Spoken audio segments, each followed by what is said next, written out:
अभी जो आपके ज़हन में, आपके दिलो-दिमाग में जो एक चीज़ घूम रही है बार-बार, बार-बार, बार-बार, वो है आपका कट ऑफ। मनोविज्ञान साइकोलॉजी बीपीएससी टीआरई 3.0 का पेपर हुआ। पेपर होने के बाद आप लोग सभी ने अच्छे से उस एग्जाम को दिया। उसके बाद आपकी आंसर की आती है एंड देन अभी आप जो चिंतित हैं एक चीज के लिए, और वो क्या है? वो है आपका यहाँ पर कट ऑफ। तो आज के इस वीडियो में हम बात करने वाले हैं इसी के ऊपर, इसी का हम एनालिसिस देखेंगे। कुछ ज्यादा समय नहीं लेंगे आपका और हमारा दोनों का यहाँ पर, ठीक है? छोटा सा आपका एनालिसिस होगा। इसके अंदर हम बात करने वाले हैं खास तौर पे किसके बारे में? बात करने वाले हैं हम खास तौर पर उस प्रश्नों के बारे में, या फिर उन प्रश्नों के बारे में जो कि क्या थे, जो कि आपके इजी प्रश्न थे, जिसके बाद आपको एक हल्का-फुल्का आपको जो है आइडिया लगेगा कि आपका कट ऑफ जो है वो किस प्रकार से किस ओर जा सकता है। कंपैरेटिवली अगर हम बात करें तो 39 आपका था कट ऑफ 1.0 के अंदर। उसी के साथ-साथ अगर हम बात करें 45 था आपका कहाँ पर? 45 था आपका यहाँ पर 2.0 के अंदर। ठीक है? तो फिलहाल आज की तारीख तक जिस प्रकार से पेपर था, आपका ये जो कट ऑफ है ये इस रेंज में अगेन आपको देखने मिल सकता है। ये आप लोगों के लिए खुशखबरी वाली बात हो सकती है कि आपको ये वाली रेंज में आपका कट ऑफ देखने मिल सकता है। यहाँ पर हम बात कर रहे हैं खास तौर पर अनरिजर्व के बारे में। तो बाकी आप लोग जो है कंपेरेटिवली अपना अपना उनसे कम नंबर, जैसे आपकी जो अन्य कैटेगरी हो गई एससी, एसटी, ईबीसी, बीसी, वो जो कैटेगरीज हैं उनमें आपको कम देखने मिलेगा और महिलाओं में भी आपको कम देखने मिलेगा। ठीक है? संभावना ये है आपका कि आपका 39 से लेके 45 की रेंज में अगेन ये रह सकता है, प्रोवाइडेड क्योंकि जो है आंसर की में कुछ आंसर्स जो है वो गलत दिए हुए हैं, रॉन्ग दिए हुए हैं। अब वो बीपीएससी क्लेम करता है, चेंज करता है, क्या करता है, वो अंततः निर्णय किसका है? एम्पायर का, सर्वमान्य होगा, बीपीएससी का होगा वो वाला।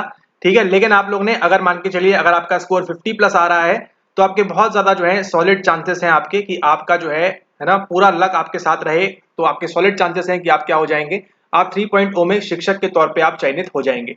अगर आपका 50 प्लस स्कोर आ रहा है तो आप मान के चलिए आप जो है 90% चांसेस आपके हैं कि आपका हो जाएगा, अगर आप अनरिजर्व या अन्य किसी भी कैटेगरी से हैं।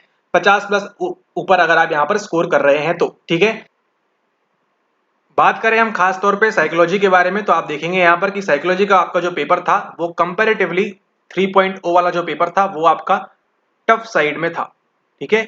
इसके अंदर कुछ ऐसे सवाल पूछे गए थे जो यहाँ पर नहीं पूछने चाहिए थे या उपयुक्त नहीं थे, फिर भी उनको जो है यहाँ पर डाला गया है। क्यों? ताकि आपको थोड़ा सा ये टफ लगे पेपर कंपैरेटिवली आपके 2.0 के। ठीक है? तो ये कह सकते हैं यहाँ पर कि 1.0 जो था वो बहुत इजी था, 2.0 जो है थोड़ा सा डिफिकल्ट हुआ, और 3.0 जो है यहाँ पर आपको और भी यहाँ पर टफनेस इसके अंदर देखने को मिलेगी 3.0 के अंतर्गत। ठीक है?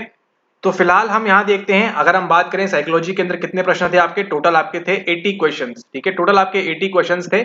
उन 80 सवालों में से आपके हम यहाँ डिस्कस करने वाले हैं आज खास तौर पर कौन से? वो इजी वाले सवाल। ठीक है? इजी वाले सवाल जो क्या होगा, जो एनसीईआरटी पढ़ के गया हुआ बच्चा हर हाल में उन सवालों को सही करेगा, और उन सवालों के सही होने की संभावना जो है वो बहुत ज्यादा है। ठीक है? मान के चलिए आप 85 टू 90% ऑडियंस जो है यहाँ पर, यानी कि जो अभ्यर्थी हैं, क्या करेंगे?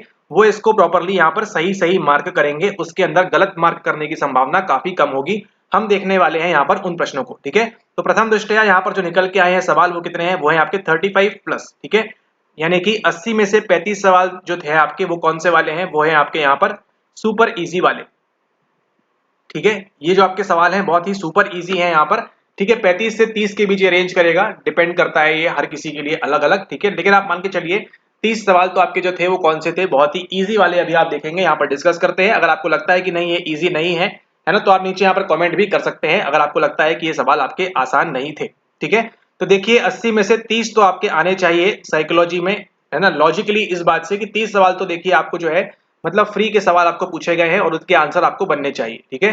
तो अगर आप मान के चलिए अगर आपके साइकोलॉजी में 30 आ रहे हैं, है ना, ये 30 अगर आपके आ रहे हैं साइकोलॉजी में, तो आपका जो है एक सेफ जोन की तरफ आप अग्रसर है। ठीक है? सेफ होते जाएंगे आप अगर आपने 30 के ऊपर आपके साइकोलॉजी में सही सही आ रहे हैं तो। ठीक है? ये जस्ट एक अजम्पशन है, ऐसा नहीं है कि यही फाइनल होगा। जस्ट ये अज्यूम कर रहे हैं कि आपको जो है इतने सवाल इजी देखने मिले। हो सकता है अभी ये 28-25 सवाल हो। वीडियो को देखते रहिए पूरा अंत तक, कितना क्या रहने वाला है उसको यहाँ पर हम देखते हैं। वीडियो को आगे बढ़ाएं उससे पहले आपको देखिए यहाँ पर, अगर आप 4.0 के लिए प्रिपेयर कर रहे हैं तो आप लोगों के लिए यहाँ पर 1500 प्रश्नों की जो है श्रृंखला यहाँ पर आ चुकी है। ये आपकी ई बुक है, आपकी हिंदी और इंग्लिश दोनों में आपके लिए अवेलेबल है। ये आपका इंग्लिश वाला पोर्शन है। ठीक है? ये इंग्लिश में हो गई आपकी, और ये आपकी हिंदी के लिए भी अवेलेबल है। तो अगर आप चाहें तो आप ये जो पुस्तक है इसको यहाँ पर आप मंगा सकते हैं। कैसे क्या करना है उसके लिए आपको नीचे यहाँ पर स्टेप्स दिए हुए हैं, उनको फॉलो करें सिंपली, और जो ई बुक है आपके मेल आईडी पे आपको प्रोवाइड कर दी जाएगी। ठीक है? तो ये है आपका पेपर। यहाँ पर देखिए वेबसाइट के ऊपर सेट ई है, तो सेट ई के अकॉर्डिंगली हम यहाँ पर डिस्कस करने वाले हैं इन सवालों को। ठीक है? तो देखिए 2.5 घंटे का समय है, लैंग्वेज, जीएस एंड साइकोलॉजी है, तो सीधा सीधा चलते हैं कहाँ पर? हम सीधा सीधा चलते हैं हमारी साइकोलॉजी के ऊपर, जहां पर हमको प्रश्न देखे गए हैं कि किस प्रकार के सवाल आपको पूछे गए हैं इस बार। ठीक है, ओके। तो यहाँ पर देखिए सबसे पहले हम बात करें पार्ट 3, यहाँ से स्टार्ट होता है हमारा साइकोलॉजी वाला। ठीक है, पार्ट 3 की अगर हम बात करें तो पार्ट 3 में देखिए एक ये सवाल है, सवाल नंबर 71 सबसे पहले हम बात करेंगे। In which of the Piaget's cognitive development a child becomes capable of understanding conversation. ठीक है, कन्वर्सेशन यहाँ पे समझना कब स्टार्ट होता है, कॉन्क्रीट में, प्री ऑपरेशनल में, फॉर्मल में, डी में, ई में। यहाँ पर जो इन्होंने उत्तर दिया है वो दिया है आपका यहाँ पर ऑप्शन नंबर 1 कॉन्क्रीट ऑपरेशनल में। ठीक है, इस अवस्था में जो बच्चा है क्या है, कन्वर्सेशन करना यहाँ पे स्टार्ट हो जाता है। तो अगर हम इस सवाल को देखें तो यहाँ पर आपको बताइए कि आपको ये सवाल आसान लगा या आपको ये सवाल टफ लगा यहाँ पर। ठीक है, तो इसको काउंट करेंगे कौन से अंदर, इसको काउंट करेंगे इजी सवाल के अंदर। ठीक है, ये जो है आपका पहला इजी सवाल है, क्योंकि देखिए ऑप्शंस देखिए, प्री ऑपरेशन में तो मालूम है आपको, प्री ऑपरेशन जो है सबसे कौन सी अवस्था होती है, बच्चा बहुत ही छोटा रहता है, वहां पे समझ पाएगा नहीं यहाँ पर। ठीक है, और फॉर्मल और यहाँ पे कॉन्क्रीट दिया हुआ है, तो ये आपका जो है कंसिडर होगा कहां पर, आपके इजी सवाल के अंदर। उसके बाद देखिए नेक्स्ट सवाल जो है यहाँ पर 3 चीजें दी हुई हैं, compliance to other, conformity, obedience. यहाँ पर क्या करना है आपको, यहाँ पर आपको जो है मैचिंग करनी है, मैच द फॉलोइंग करना है। ठीक है, तो अगर आपने एनसीईआरटी अच्छे से पढ़ी हुई है तो इस सवाल को आप बड़ी आसानी से कर लेंगे। कंप्लायंस, कन्फर्मिटी क्या होती है, ओबीडियंस क्या होता है, इसको आप बड़ी आसानी से, सोशल फैसिलिटेशन क्या होता है, सुगमीकरण क्या होता है, इसको आप बड़े आसानी से यहाँ पर इसको आप मैच कर लेंगे। तो ये है आपका सेकंड नंबर का सवाल जो आप लोगों के लिए इजी है। ठीक है, तो पहले 2 सवाल आपके लिए काफी ज्यादा इजी है यहाँ पर। इसको अगर थोड़ा बहुत भी अगर आपका नॉर्मल आईक्यू कॉमन सेंस आप लगाएंगे तो इसको आप सॉल्व कर लेंगे, अगर आपने एनसीईआरटी पढ़ के रखी है अच्छे से तो।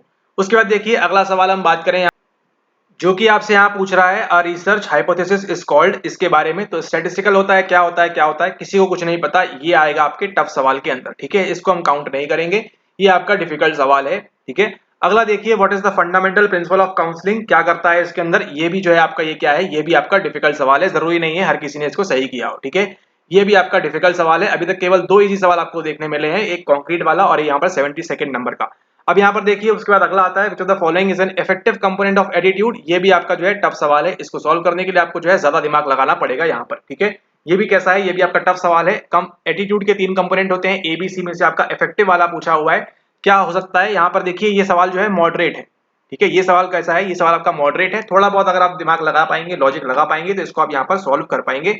तो अभी अपने 5 प्रश्न देखे, 5 में से कैसे थे, 5 में से आपके 2 इजी थे और 2 के बाद देखिए यहाँ आ चुका है आपका तीसरा वाला इजी सवाल। ठीक है, how many cells are in the model of structure of intellect, NCERT में आपको मिल जाएगा सीधा सीधा। ये आपका आसान सवाल है, आसान सवाल नंबर 3। आप खुद देखिए सवाल आसान है या नहीं है। ठीक है, ओके। अगला सवाल देखिए what are the characteristic feature, ये आपका डिफिकल्ट सवाल है, ये आपका आसान सवाल नहीं है, डिफिकल्ट सवाल है। ठीक है, ओके। अगला सवाल देखिए, 3 देख लिए अभी तक हमने। अगला सवाल देखिए which of the following is core conditions of client centred approach. यहाँ पे रॉजर्स की बात कर रहे हैं, तो ये हुआ आपका सवाल नंबर 4, जो कि क्या है, ग्रीन से करते हैं इसको, इजी है इसलिए। 4th नंबर का सवाल जो आपका आसान है। ठीक है, हमको क्या क्या देना होता है, हमको ये सब चीजें देनी होती है इसके अंदर। ठीक है, तो आंसर क्या होता है इसका, D more than one of the above. तो ये आपका कौन सा सवाल है, ये आपका इजी वाला सवाल है अगेन। ठीक है, नंबर 78। ओके, उसके बाद देखिए 4 सवाल देख लिए जो आपके लिए सुपर इजी हैं, कोई इसमें डिफिकल्टी की बात नहीं है, एक नॉर्मल व्यक्ति इसको आराम से सॉल्व कर सकता है अगर वो एनसीईआरटी पढ़ के जा रहा है तो। ठीक है, ओके। उसके बाद देखिए 79 नंबर का सवाल, अगेन ये सवाल आपका है नंबर 5, जो कि लिए आपके लिए आसान है। क्या पूछ रहे हैं, प्रॉब्लम सिचुएशन के लिए आपको नॉट कैरेक्टरिस्टिक यहाँ पूछा है, इनमें से कौन सा नहीं होगा, तो ये आपका सवाल नंबर 5 जो आपके लिए इजी है। ठीक है, तो देखिए यहाँ पे किसकी बात कर रहे हैं, बुद्धि के संरचना मॉडल की बात कर रहे हैं, ये आपके लिए आसान हुआ। ठीक है, नंबर 3। देन आपका यहाँ पर नंबर 4 और 5 क्लाइट, अरे क्लाइंट को क्लाइंट लिख दिया है। ठीक है, ये नंबर 5 हुआ आपका, सॉरी 4 हुआ, और ये नंबर आपका 5 हुआ। ये आपके लिए आसान सवाल है, सुपर इजी सवाल है आपके यहाँ पर। ठीक है, ओके। उसके बाद देखते हैं अगला, ये आपका सवाल नंबर 6 जो आपके लिए आसान है। Physical, emotional and psychological fatigue states are known as burnout, stress resistance, क्या बोलते हैं इसको हम, ये आपका अगेन एनसीईआरटी बेस्ड आपका ये इजी सवाल है, इसमें कोई डिफिकल्टी नहीं होनी चाहिए आपको, और इसके आंसर भी आपको सीधे सीधे मिल जाएंगे। ठीक है, तो 6 सवाल देख लिए हैं। अब यहाँ पर देखिए who among the following focus primarily on how personal attributions are made, तो ये आपका देखिए ये आपका डिफिकल्ट सवाल है। ठीक है, ये कंसिडर नहीं होगा यहाँ पर। 6 सवाल देख लिए हैं। According to Freud conscious mind, ये भी आपका जो है टफ सवाल है। अगर आपका सही हो गया तो अच्छी बात है, आपकी किस्मत अच्छी है, लेकिन ये भी आपका टफ सवाल है। उसके बाद देखिए psycho analytic counselling views of human behaviour emphasises the influence of, ये देखिए अगेन आपका आता है कौन सा सवाल, ये आता है आपका इजी वाला सवाल। ये आपको बनना ही चाहिए अगर आप इस परीक्षा के अंदर बैठे हैं तो। ठीक है, तो 7 सवाल देखे अभी तक आपने, जो क्या है आपके लिए सुपर इजी सवाल है, बहुत ही आसान सवाल है आपके लिए यहाँ पर। ठीक है, ओके, ज्यादा आपको इसमें दिमाग लगाना नहीं है। ठीक है, आपका सीधा सीधा आंसर आपका निकल रहा है। उसके बाद देखिए ये आपका डिफिकल्ट सवाल है, ये वाला, इसको काउंट नहीं करेंगे, 84 वाला डिफिकल्ट सवाल है। ठीक है, ओके। अगला देखिए drive reduction theory suggest that an important motivation for behaviour is to, अब ये देखिए, ये जो है आपका मॉडरेट सवाल है, ठीक है, इसको इजी नहीं कह सकते और ना ही इसको हार्ड कह सकते हैं और ना ही इसको एकदम इजी कह सकते हैं, ठीक है। तो मॉडरेट सवाल है, थोड़ा बहुत आपको दिमाग लगाना होगा। यहाँ पर काउंट नहीं कर रहे हैं इसको भी नहीं कर रहे हैं, ये आपका डिफिकल्ट सवाल है। इसका जो आंसर दिया हुआ है थोड़ा बहुत ये गलत है, थोड़ा बहुत ये डिप्लोमेटिक आंसर है यहाँ पर, इसका 46 होता हुआ आंसर, इसका आंसर ई होना चाहिए, लेकिन चलिए कोई बात नहीं, खैर ये बीपीएससी का एग्जाम है तो इसमें ऐसी चीजें आपको होते हुए देखने मिलेंगी, ठीक है। लेकिन आपको जो है क्या आप बोल रहे हैं, 7 सवाल देखे अभी तक आपने, उन 7 पे आपको फोकस रखना है। अगर उनमें से आपके कोई गलत हुए हैं तो आपकी सरासर गलती है इसके अंदर, ठीक है। Okay, which of the following is not correct about flash bulb memory, ये है आपका सवाल नंबर 8 जो आपके लिए आसान होना चाहिए था, ठीक है। 8 नंबर का सवाल फ्लैश बल्ब मेमोरी के बारे में, ठीक, कैसी होती है, इनमें से कौन सा सही नहीं है उसके बारे में पूछ रहे हैं आपसे, ठीक है। तो ये आपके लिए आसान सवाल हो सकता था, सवाल नंबर 8। अब यहाँ पर देखिए, Freud use the term repression to account for, ये अगेन आपका जो है यहाँ पर डिफिकल्ट सवाल है, 8 नंबर का, सॉरी 88 नंबर का, ठीक है। ये हर किसी से नहीं बनेगा, जरूरी नहीं है इस बात का, ठीक है। ओके, अगला देखिए, descriptive correlational and dash studies tend to have higher external validity and relatively low internal validity. इसको देखा जाए तो देखिए मॉडरेट है ना, ये इजी में भी आ सकता है, डिफिकल्ट में भी आ सकता है, डिपेंडिंग अपॉन कैसी आपने पढ़ाई की है उसके हिसाब से, ठीक है। ओके, अगला सवाल देखिए, सवाल नंबर 90, अगेन ये भी आपका जो है डिफिकल्ट है। तो फिलहाल देखिए हमने 20 सवाल देखे हैं, 20 में से आपके जो है 90 सवाल देख लिए हैं, 90 में से आपके जो 8 है वो बहुत ही आसान है सवाल यहाँ पर, ठीक है। इस प्रकार से ब्रेकडाउन चल रहा है अभी तक यहाँ पर, ठीक है। ओके, आगे देखिए, the receptor of taste buds, again आपका ये जो है डिफिकल्ट सवाल काउंट होगा ये इसके अंदर। देन 92 नंबर का ये देखिए आपका सवाल नंबर 9 जो आपके लिए क्या है, जो आपके लिए आसान है, ठीक है। 9th नंबर का सवाल आपका जो है ये इजी है, ये आपका सही होना ही चाहिए, अगर आप इसमें गलत कर रहे हैं तो दिक्कत वाली बात है। उसके बाद देखिए, ये 93 नंबर का सवाल है, इजी नहीं है ये वाला भी, ठीक है। तो ये भी इजी नहीं है और ये वाला भी इजी नहीं है, अगर आपने बहुत ही कॉमन पढ़ाई की है तो बात कर रहे हैं यहाँ पर, ठीक है। ओके, 9 सवाल देख लिए हैं। अब यहाँ देखिए, ये सवाल भी आपका डिफिकल्ट है, ये सवाल भी टफ है, ये भी इजी नहीं है। देन यहाँ पर देखिए, in which stage of psychosexual development, ये आता है आपका सवाल नंबर 10 जो आपके लिए क्या है, जो आपके लिए सुपर इजी है यहाँ पर, ठीक है। इन 10 सवालों में से आप चेक करिए आपने कहाँ कहाँ गलत किए हैं, और अगर आपने गलती की है तो आप मान के चलिए आपको जो है गलती नहीं करनी चाहिए थी आपने, ठीक है। तो ये देखिए, आपने कास्ट्रेशन एंजाइटी कहाँ लेती है, फेलिक में लेती है, जेनेटल में लेती है, एनल में लेती है। तो ये आपके 10 सुपर इजी सवाल है अभी तक हमने देखे हैं यहाँ पर, ठीक है। ओके, उसके बाद आ रहा है according to Herzberg factor theory, ये भी इसको लेते हैं हम यहाँ पर, डिफिकल्ट के अंदर काउंट करते हैं, कोई बात नहीं। In which situation conformity is greater, ये भी आपका डिफिकल्ट सवाल है, इसका आंसर उन्होंने जो दिया हुआ है उसके अकॉर्डिंगली आपको यहाँ देखना है, ये आपका गलत सवाल है। एंड उसके बाद हम चलते हैं आगे, ये देखिए आपका सवाल नंबर 11, ये आपके लिए आसान सवाल है। Which approach of counselling assumes that a person is active and self actualising agent, ये आपका 11 नंबर का सवाल है जो आपके लिए आसान है, ठीक है। अगला देखिए यहाँ पर प्राइमरी रिहर्सल, ये आपका 12 नंबर का सवाल जो इजी है, और ये आपका 13 नंबर का सवाल आपके लिए इजी है, ये आपके गलत नहीं होना चाहिए किसी भी केस में, ठीक है। 12-13 सवाल देखिए आपने, ये सुपर इजी वाले की बात कर रहे हैं, उसके अलावा हम कुछ काउंट ही नहीं कर रहे हैं। और यहाँ देखिए 14 नंबर का सवाल आपके लिए आसान, ठीक है। मोनोक्यूलर क्यू कौन सा है, इसमें आप गलती नहीं कर सकते हैं, ठीक है। तो कितने सवाल हो गए अभी तक आपके, 14 सवाल हो गए हैं आपके यहाँ पर, जो आपके लिए क्या है, बहुत ही आसान है। उसके बाद देखिए पियागेट थ्योरी में कहां पर होता है, ये आपका अगेन 15 नंबर का सवाल है जो आपके लिए क्या है, आसान है यहाँ पर, ठीक है, इजी है, एग्जाम में आप इनमें गलती नहीं कर सकते। उसके बाद देखिए a measure of variability of scores in group of individual is called, ये आपको काउंट कर लेते चलिए डिफिकल्ट में, ये आपके लिए आसान नहीं है, ठीक है। तो 15 सवाल देखे अभी तक आपने, जो क्या है आपके इजी चल रहे हैं। उसके बाद देखिए ये आपका 16 नंबर का सवाल है जो आपके लिए अगेन इजी है, ठीक है। ये वाला सवाल आपका 16 नंबर का आपका इजी सवाल है, ये आपका अगेन 17 नंबर का आपका आसान सवाल है।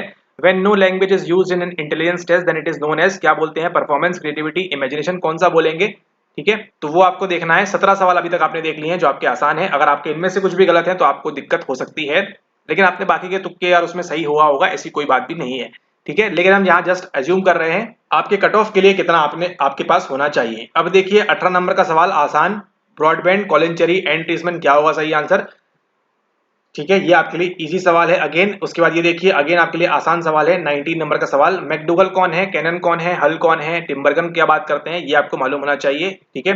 ये है आपका कौन सा सवाल, ये आपका सवाल नंबर 19, यहाँ पर 19, 20। अब यहाँ देखिए सवाल number 20, what is selective attention, 20 सवाल आपके यहाँ पर आसान वाले सुपर इजी की बात कर रहे हैं, मतलब आंख बंद करके बनना चाहिए वैसे सवाल। सेलेक्टिव अटेंशन क्या होगा, इसको आप इजीली इसमें से एलिमिनेट कर सकते हैं, कुछ भी आपको अन्य किसी चीज की आवश्यकता नहीं है, ठीक है। ओके, उसके बाद देखिए ये सवाल आपका जो है ये डिफिकल्ट आएगा, इसको काउंटर नहीं करेंगे, 20 सवाल अभी तक हो चुके हैं, ये भी डिफिकल्ट आएगा, ये भी डिफिकल्ट आएगा, ठीक है। ये आपको आसानी से नहीं बनेगा, दिमाग आपको लगाना पड़ेगा। ये सवाल देखिए एनसीईआरटी से उठाया हुआ है, लेकिन ये भी एग्जाम में अगर हम बात करें तो डिफिकल्ट सवाल है ये। ओके, हम बात कर रहे हैं सुपर इजी वालों के बारे में। देखिए 21 नंबर सवाल आसान, 4D के बारे में बात की गई है एनसीईआरटी के अंदर, उसको आप पढ़ें अच्छे से, ठीक है। अगला सवाल देखिए, इजी सवाल यहाँ पर सवाल नंबर 22 है आपका ये, उसके साथ सवाल नंबर 23 ये वाला है, ये भी एनसीईआरटी में दिया हुआ है, ये भी एनसीईआरटी में दिया हुआ है, सवाल नंबर 23। देन यहाँ पर देखिए सवाल नंबर 24 आपका यहाँ पर, ये भी आपके एनसीईआरटी में दिया हुआ है, ये भी आपका डिफिकल्ट सवाल है। तो 24 सवाल देखे अभी तक आपने, ये कौन से हैं आपके सुपर इजी वाले बात कर रहे हैं, ठीक है। यहाँ पर देखिए इसके बारे में, ये सवाल सवाल नंबर 24 यहाँ पर। उसके बाद आगे देखते हैं यहाँ पर, ये आपका देखिए अगेन आसान सवाल है, सवाल नंबर 25, ठीक है। 25 सवाल आपका यहाँ पर क्या होगा सही आंसर, ये आपका 26 नंबर का सवाल है जो आपके लिए आसान है, ठीक है। सुपर इजी है यानी कि आपको बहुत ही आसानी से बन जाएगा, कोई आपको दिमाग लगाना नहीं है ज्यादा इसमें, ठीक है। ओके, अगला देखिए ये सवाल जो है 121 वाला, ये डिफिकल्ट है, ये भी डिफिकल्ट है यहाँ पर, ठीक है। तो अभी तक कितने हो गए हमारे पास, अभी तक हमारे पास हो चुके हैं 26 सवाल जो आपके लिए आसान है काफी ज्यादा, ठीक है। ओके, उसके बाद देखिए यहाँ पर संक कॉस्ट फैलेसी, नहीं कोई नहीं पढ़ के जा रहा है यहाँ पर इतना सब कुछ, ये भी आपके लिए डिफिकल्ट है, ठीक है। ये बात करें यहाँ पर इनसाइड प्रॉब्लम सॉल्विंग की, ये आएगा आपका इजी के अंदर, ठीक है। ये आपका इजी के अंदर आएगा 27 नंबर का सवाल, ठीक है। 27 सवाल आपके जो है आसान है। ये आपका टेस्ट रीटेस्ट रिलायबिलिटी आपको बननी चाहिए, एस्टेट के लिए आपने पढ़ा है हमसे अगर, तो आपको बनेगा ये वाला, ठीक है। 28 सवाल देखे आपने जो आपके लिए आसान वाले हैं, ये नहीं है आपका विद इन सब्जेक्ट डिजाइन, ये थोड़ा सा डिफिकल्ट है और इन्होंने आंसर में भी गड़बड़ी की है, तो उस दिक्कत वाली बात नहीं है, इन्होंने जो आंसर दिया है उसके अकॉर्डिंगली सबके जो मार्क्स हैं वहाँ इक्वल मिल जाएंगे उनको, ठीक है। ओके, तो कितने सवाल हो गए अभी तक हम यहाँ पर 28 सवाल देख चुके हैं। उसके बाद यह आता है आपका सवाल नंबर 29 जो आपके लिए आसान है, ठीक है। ये आपका आसान सवाल है, सवाल नंबर 29 यहाँ पर सुपर इजी यहाँ पर आपको बन जाना चाहिए बड़े आराम से। उसके बाद देखिए procedural memory is responsible for storing, क्या होता है, ये भी आपका इजी सवाल है यहाँ पर, ठीक है। ये आपका आसान सवाल है और ये होता है आपका सवाल नंबर 30 सवाल जो देखे आपने सुपर इजी वाले बात कर रहे हैं, मतलब इसमें आपको बिल्कुल भी एक्स्ट्रा का दिमाग नहीं लगाना है। अगर आपने एनसीईआरटी पढ़ी हुई है, मॉक टेस्ट वगैरह लगाए हुए हैं एनसीईआरटी बेस्ड, तो आपको कोई भी दिक्कत नहीं आएगी। एक दो सवाल हो सकते हैं आप लोग के लिए इंडिविजुअली डिफिकल्ट हो, लेकिन जनरल ऑडियंस के लिए अगर हम बात करें तो डिफिकल्ट नहीं है बिल्कुल भी, ठीक है। अब ये सवाल देखिए, ये सवाल डिफिकल्ट है, नहीं बनेगा ये आपसे यहाँ पर अगर आपने इन सब के बारे में नहीं पढ़ के रखा है पहले से, तो ठीक है। तो डिफिकल्ट सवाल है, 30 सवाल अभी तक हम देख चुके हैं। कूडर रिचर्डसन की बात करें, ये भी आपका डिफिकल्ट सवाल है। ये 131, अब बताइए कौन सी बुक पढ़ के जाएंगे आप कितनी भी बुक पढ़ के जाइए, वो एक ऐसा सवाल लेके आएंगे जो आपने नहीं पढ़ा होगा, ठीक है। तो टाइम वेस्ट ना करें आप, 30 सवाल हो चुके हैं। ओके, ये सवाल देखिए, ये मॉडरेट सवाल है आपका, ठीक है। ये 132 वाला सवाल जो है आपका, ये मॉडरेट है, ये थोड़ा बहुत जो पढ़ा होगा जिसने अच्छे से उनको बनेगा, है ना। तो इजी भी कह सकते हैं कुछ लोगों के लिए और कुछ लोगों के लिए टफ भी कह सकते हैं, जिनको कुछ भी नहीं मालूम है इन दोनों को कैसे लिंक करना है उनके लिए, ठीक है। तो ये आपका मॉडरेट सवाल है। तो फाइनली हमारे 30 सवाल अभी तक हमने देख लिए हैं जो हमारे लिए नॉर्मल चल रहे हैं, हर किसी को बनने वाले हैं सवाल, ठीक है। Okay, which communication has an emotional appeal, ये भी मॉडरेट वाला है, कोई अगर दिमाग लगा पाएगा तो उसको ये मार्क कर देगा, नहीं लगा पाएगा तो ई मार्क कर देगा, ठीक है। तो यहाँ पर बिल्कुल मॉडरेट बात कर रहे हैं इस सवाल के अंदर। अगला सवाल देखिए यहाँ पर, when someone uses their past experiences and expectation to interpret ambiguous sensory information they are engaging in, ये भी आपका डिफिकल्ट काउंट करते हैं, चलिए इसको, ये भी आपका डिफिकल्ट है, ठीक है। तो 30 सवाल आपके बहुत ही आसान चल रहे हैं। ये देखिए सवाल नंबर 31 आ गया है, सवाल नंबर 31 आपका जो आपके लिए क्या है, जो आपके लिए बिल्कुल ही आसान है यहाँ पर। According to Vygotsky the level at which, कौन सा होता है ये आपको पूछ रहा है यहाँ पर सवाल नंबर 31 के अंदर। उसके बाद देखिए following find the wrongly match, again ये आपका देखिए इजी आ गया सवाल नंबर 32, ठीक है। थोड़ा सा आपको दिमाग लगाना है कि इनमें से कौन सा प्रॉपर नहीं है, कैसे बनेगा, जो आपको वो 8 स्टेजेस आपको जो है प्रॉपरली यहाँ पर याद होंगी तो आपको काफी इजी हो जाएगा, ठीक है। अगेन देखिए यहाँ पर सवाल अगला जो है ये आपका वैसे तो पीवाईक्यू रिपीट है, लेकिन डिफिकल्ट सवाल काउंट करेंगे, हो सकता है हर कोई इसको सही ना कर पाए, हो सकता है कुछ लोगों ने सही किया हो, तो मॉडरेट वाला आपका आएगा यहाँ पर, ठीक है। फिलहाल हम फिर भी ठीक है, 32 सवाल हमारे पास कौन से हैं, 32 सवाल हमारे पास जो है इजी वाले चल रहे हैं। चलिए और आगे चलते हैं, यहाँ पर सवाल कुछ बचे हुए हैं अभी यहाँ पर, उनको भी देखते हैं। अगला सवाल कौन सा है, ये देखिए 2 step concept of attitude change was proposed by, देखा जाए तो ये सवाल आपका देखिए एनसीईआरटी से सीधा सीधा लिया हुआ है, लेकिन ये हर किसी को बने ये ऐसी पॉसिबिलिटी थोड़ी बहुत है भी और थोड़ी बहुत नहीं भी। क्या करें इसको रहन देते हैं, ठीक है। ये आपका एनसीईआरटी में दिया हुआ है, लेकिन जरूरी नहीं है हर किसी से बना होगा या बनना चाहिए, ऐसा उम्मीद भी नहीं है, ठीक है। अगला देखिए यहाँ पर, ये वाला आपके लिए आसान सवाल है, सवाल नंबर 33 यहाँ पर, ठीक है। गेस्टाल्ट थ्योरी एम्फसाइज्ड किस पे करती है, flow of consciousness, tendencies, pattern, ये वाला किस पे करती है, 140 वाला, ठीक है। कितने हो गए अभी तक हमारे पास, 33 हो गए हैं। ये अगेन आपका आता है 141 वाला, ये आपके लिए आसान सवाल है 33, ठीक है। 33 नंबर सवाल आपका, नहीं 33 पहले हो चुका था क्या, एक मिनट, हाँ 33 हो गया था। ये आपका होता है सवाल नंबर 34, ये आपके लिए बहुत ही इजी सवाल है, ये आपको बनना चाहिए, एनसीईआरटी पढ़ के जा रहे हैं कोई दिक्कत की बात नहीं है, बड़े आराम से इसको आप निकाल लेंगे। 34 सवाल आपके पास हाथ में है, 34 तो आपके गलत नहीं होने चाहिए। अब ये देखिए चैंपियन गारी कास्पारोव की बात हो रही है, ये आपका डिफिकल्ट सवाल है ना, ये आप पढ़ के नहीं जा रहे हैं, कोई पढ़ के नहीं जा रहा है इसको, ठीक है। Okay, who among the following introduce the concept of adaptation, again difficult सवाल, नॉट सो इजी सवाल, ठीक है। 144 में क्या पूछ रहे हैं, a person who is suffering, ये आप मान सकते हैं कि आपके लिए क्या हो सकता है, ये आपके लिए इजी हो सकता है या नहीं हो सकता है, 144 वाला, ठीक है। A person who lost his reality he is suffering from which of the following. ठीक है, सफर कर रहा है, सफर करने दीजिए इसको। 34 सवाल अभी तक हमने देख लिए हैं। ये वाला भी आपके लिए डिफिकल्ट सवाल है, सवाल नंबर 145। ठीक है, ओके आगे देखते हैं, आगे और क्या है। ये सवाल देखिए, विच of the following is the last step in observation learning. यहाँ पे रिटेंशन कंसिक्वेंसेस उन्होंने आंसर दिया हुआ है, पता नहीं क्या सोच के दे रहे हैं आंसर कंसिक्वेंसेस को। ठीक है, ये भी आपका देखिए था इजी सवाल, लेकिन बीपीएससी ने अपने आंसर की के मुताबिक इसको जो है डिफिकल्ट बना दिया है, तो इसको काउंट नहीं कर रहे हैं यहाँ पे। ठीक है, इसका जो है आपका नहीं होने वाला है यहाँ पर। ठीक है, ओके अगला देखिए यहाँ पर, ये आपका देखिए इजी सवाल आ चुका है, सवाल नंबर 35। सवाल नंबर 35 यहाँ पर, ये आपके इजी सवाल है यहाँ पर। एनकोडिंग स्पेस रिट्रीवल ये होता है, ये होता है, क्या होता है यहाँ पर सही आंसर इसका। ठीक है, ओके फिर ये आपका डिफिकल्ट है, ये भी डिफिकल्ट है, और बंडूरा वाला देखिए आपके लिए इजी है। तो 35 से 36 सवाल ये आपका आएगा सवाल नंबर 36 यहाँ पर। ठीक है, तो अभी देखा आपने, हमने 80 में से हमने क्या किया, 80 में से हमने, अच्छा इसके बाद कुछ नहीं है ना। ठीक है, ये आपका जो है सेल्फ एडिसिव एलडीपी बैग से। ओके, तो ये जो है आपका देखिए क्या है, ये आपका पूरा का पूरा हमने जो है पेपर को एनालाइज किया यहाँ पर, और यहाँ पे निकल के आते हैं क्या, यहाँ पे निकल के आ रहे हैं 36 सवाल जो आपके लिए बहुत ज्यादा आसान। ये आपके वो सुपर इजी वाले सवाल हैं, 36 सवाल जो आपको बनने चाहिए थे 100%। अब 36 में से देखिए यहाँ और माइनस कर देते हैं, 6 सवालों की और लिबर्टी ले लेते हैं यहाँ पर, तो एटलीस्ट 30 सवाल तो आपके क्या होने चाहिए, 30 सवाल 30 क्वेश्चंस तो आपके सही होने चाहिए साइकोलॉजी के अंदर। बाकी के तो 50 जाने दीजिए आप, 50 में आपने क्या किया क्या नहीं किया वो आप जाने। ठीक है, लेकिन इन 30 सवालों को अगर आपने सॉल्व किया है अच्छे से, तो आप मान के चलिए साइकोलॉजी वाला जो कट ऑफ है मामला, उसको आप इजीली यहाँ पर अचीव कर लेंगे। ठीक है, साइकोलॉजी वाले में अगर आपके 30 प्लस सही हो रहे हैं, मिनिमम क्राइटेरिया पे बात कर रहे हैं, हो सकता है वो 32 दे दें, 31 दे दें, कुछ भी दे दें वो, लेकिन 36 सवाल आपने देखा स्वयं यहाँ पे कि आपको जो है 36 सवाल जो हमने डिस्कस किए हैं वो आपके लिए काफी ज्यादा इजी थे, आसान थे। 2 4 साल 5 सवाल प्रत्येक इंडिविजुअल के लिए अलग अलग हो सकता है कि उनके लिए डिफिकल्ट हो, किसी के लिए इजी हो। ठीक है, जिसको हमने स्किप किया वो भी हो सकता है आपके लिए इजी हो, लेकिन यहाँ पर हम जनरल बात कर रहे हैं। ठीक है, आप लोगों के लिए यहाँ पर तो 30 सवाल तो कम से कम ऐसे थे जो हर किसी से बनने चाहिए। मतलब अगर 100 लोग एग्जाम दे रहे हैं, 100 लोग में से 95% लोग क्या, या 95 लोग क्या करेंगे, इसको सही मार्क करेंगे इन 30 सवालों को। ठीक है, तो इसी के अकॉर्डिंगली आपका जो कट ऑफ वगैरह है वो भी आगे आपको देखने मिलेगा। 30 सवाल तो आपके यहाँ पर होने चाहिए, किसके अंदर 30 सवाल आपके होने चाहिए अप्रोक्सीमेटली आपके साइकोलॉजी के अंदर सही सही। ठीक है, 30 सवाल आपके यहाँ पर सही होने चाहिए। हम बात कर रहे हैं आपके बीपीएससी टीआरई 3.0 की। ठीक है, बाकी का वो क्या करते हैं जनरल स्टडीज में, उसका कुछ आइडिया नहीं है यहाँ पे किस प्रकार का वो लेवल था पेपर का, है ना। आप इसी प्रकार से उसको भी चाहें तो ब्रेक डाउन करके देख सकते हैं कि कौन से सवाल हर किसी को बने होंगे, कौन से सवाल किसी किसी को नहीं बने होंगे, जिस प्रकार से अभी आपने देखा यहाँ पर। ठीक है, तो आप मान के चलिए अगर आपके साइकोलॉजी में आपके 30 आ रहे हैं, 30 प्लस सवाल सही हो रहे हैं, तो आप जो है साइकोलॉजी वाला जो कट ऑफ या मामला है उसको आप इजिली क्रैक कर लेंगे।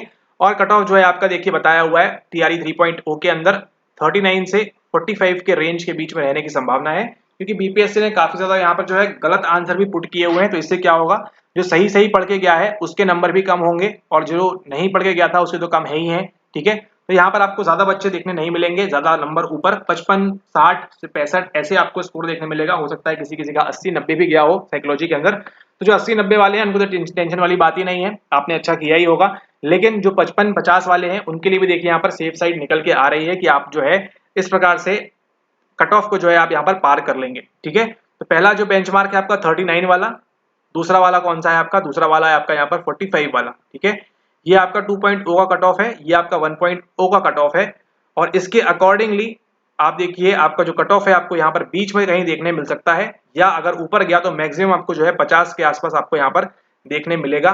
ठीक है, एज पर अभी जो पेपर दिख रहा है सामने, एंड जो इन्होंने जो आंसर की प्रोवाइड की है अभी उसके अकॉर्डिंगली। ठीक है, हो सकता है आगे ये अपडेट करें आंसर की में, कुछ चेंजेस वगैरह करें फाइनल आंसर की के अंदर, तो उसको देखना होगा। लेकिन लेकिन लेकिन आपका जो कट ऑफ है वो आपको इस रेंज के अंदर आपको देखने मिलेगा। ठीक है, 39 to 50 की जो रेंज है ये बहुत सॉलिड रेंज है, और थोड़ी सी और कम रेंज की बात करें तो 39 to 45 में आपका यहाँ बात कर रहे हैं अनरिजर्व मेल के बारे में। ठीक है, अनरिजर्व मेल की बात कर रहे हैं तो बट ऑब्वियस सी बात है सबसे ऊपर कैटेगरी जो जाएगी वो किसकी है, आपकी अनरिजर्व की। यहाँ पर